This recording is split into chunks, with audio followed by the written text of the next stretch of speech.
with Gunther's dominant victory on Monday Night Raw over Jey Uso, I got to ask you the question. What's next for Gunther, and what does this ultimately mean for Jey Uso moving forward? I think I'll start with Jey Uso. I think I'll start there. Rightfully so. I think I'll start there because I think, over the last couple of weeks, you've been the critical one. I've been the critical one. So the result makes sense to me, right? In terms of the matchup, right? I think we're going to end up getting Gunther versus Randy Orton. And I think, and you said this last week. I think that's something that I'm personally excited about. I think that's going to be a hell of a match, right? Okay. In terms of Jey Uso, right? You really got to start to wonder what the hell the point of him going on a singles run was for. Because at this point, there's literally nothing else he can do. He's fought for the Intercontinental title. He's fought for the World Heavyweight Championship. He's tried for the King of the Ring. There's literally nothing left for him to do other than go back into the bloodline situation. Go home. It's time to go home.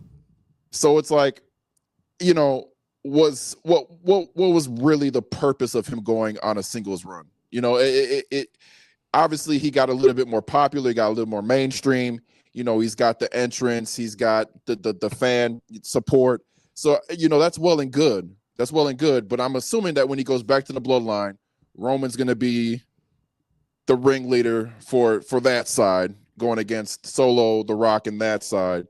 So he's going to end up, I think, probably being, a background piece at this point. So wasted opportunity. In my eyes. So, in terms of Jey Uso, that's where I'm at. With Gunther, I wasn't surprised with the result. I saw it coming. I saw Gunther versus Randy Orton next week. I didn't think the bloodline situation happening at Saudi was something that they should have done. It's too early for that. So, that it is what it is. All right, you ready for my answer? Yeah. Yeet season's over. It's over. It's over. Triple H with. just yeeted all over the WWE universe. It's clear. What you said, 100% correct. Triple H has his guy. That's the direction he's going. Wrong fucking direction, but that's the train we're on. We're on the Gunther train. And I don't know if Triple H lost the map of how to get a guy that's this over, like Jey Uso, to the finish line. Maybe he lost the map, but that diamond crown is going to look absolutely stupid on Gunther. Yeah. I got no problem with all of this, Mike. Let's make a better crown if Gunther's our guy. Sure. Like I the little things bother me. But I got a bigger question for you, Mike, because you've brought this into my world. You created the orbit of the 5-move Jey Uso. You brought that into my world. Let's talk about Gunther, because I watched and paid attention last night. Yeah. I don't see more than 5 moves with Gunther. I think with Gunther, I think it's more of a totality of what he's done to this point. I think that's what he has rolling for him, right? I think he is known as more of a ring general. He's put on great matches. I think there was episodes a couple months back where we said, I don't think I've seen a bad Gunther match. Oh, and I'm with you. I'm with you, by the way, because I'm on the boat of 5 moves is okay. If you do those 5 moves extremely well, I am okay with that. But what I see is chop, powerbomb, chop, suplex, chop, clothesline, chop, chop, chop, match is over. Yeah. And I just wonder, I wonder how we become so fixated on Jey Uso. Is it just the pure physicality of what Gunther does, like a Brock Lesnar, that we don't pay attention as close? Whereas with Jey Uso, he's more in that size range of like, we expect these guys to do a lot. Is that to you? Is that what you think it is? Yeah, I think it's that, but I also think that he is a good seller as well. He'll take his opponent's best, bag moveset and he'll sell, but then he'll also bring the physicality back. Okay. Because you see his matches with Drew McIntyre, Sheamus, where they end up going like 30, 40 minutes. Yeah. You don't realize that it's going that long because I think he's a good in-ring general, a technician where he can take some, but he can also give it. With Jey, I think it's very noticeable, his moveset, because he's not a great seller.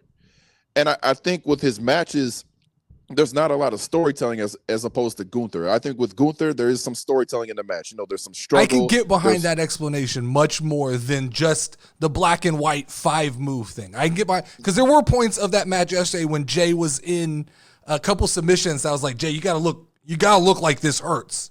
Yeah, you can't like, I get like you know, you got your mouth against the ground, but you can't. Here's my only problem, Mike. This is my big issue, and this is once again, this is one of those questions where I'm gonna lean on you for some answers here.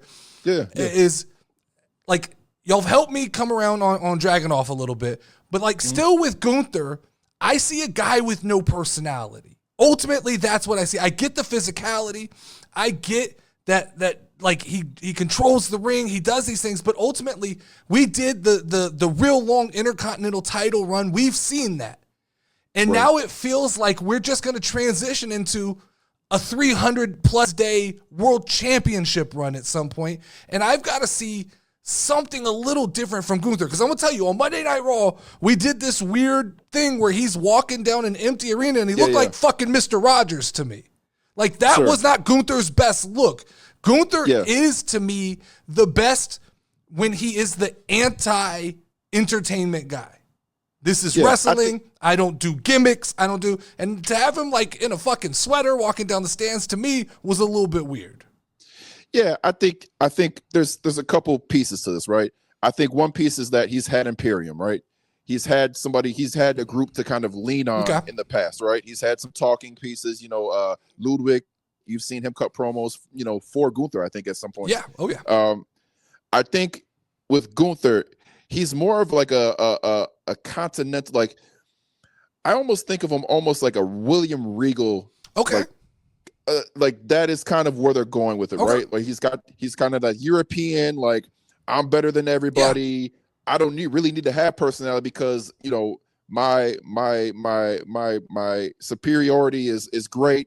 And I almost feel like he's taking on a kind of like the old school, right? Where like back in the day, where you had your Russians that were like, hated on, and your Iron Sheiks and stuff. So I think that's kind of where you have to kind of put your mind when it comes to Gunther. He's not going to have personality, and he's going to be. I like what you're saying. I feel like they need to lay into that more so that it comes across for like casual watchers. Because there are parts of like, it almost feels at times like Gunther's trying to be a little bit funny to me. Yeah. And it's like, it's a reach. And I'm with you. I like the idea of Gunther being that William Regal.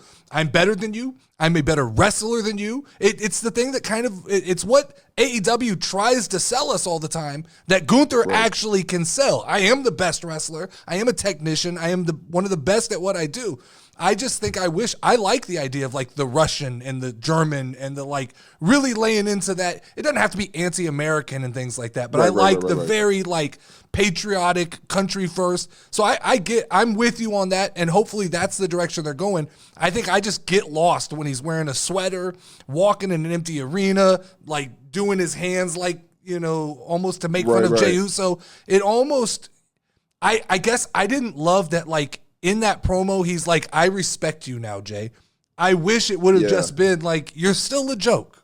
Like, you continue to be a joke. And I wish after this match, he came out and addressed the fact that, like, hey, man, you got a great entrance. That's good for you, but it's a joke. It's a joke. I don't need all that stuff to be who I am. I almost feel like, do you remember it maybe a couple months back where he would go and cut promos standing on the announcer table? Yes. More of that. That was the best version of Gunther. And maybe they just tried something. Like, hopefully we don't do the walking down the stands. It was weird. Like, why are you there? Right. That should be cut in the back. Gunther should always be just in a locker room, just like, I'm getting ready for the match, not wandering around the arena in a sweater. That's not the vision I want of Gunther. I'm with you on that.